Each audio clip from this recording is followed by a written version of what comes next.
అని వాళ్ళు వీళ్ళు ఎన్నెన్ని అన్న పసి పిల్లవాడు నవ్వాడు.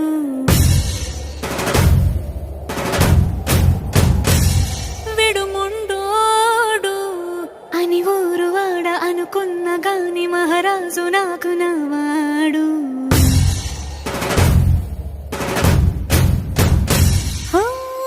మాట పెడుసైనా మనసులో వెన్న రాయిలా ఉన్నవాడిలోన దేవుడెవరికి తెలుసును నాకన్నా. సూసేకి అగ్గిరవ్వ మాదిరే ఉంటా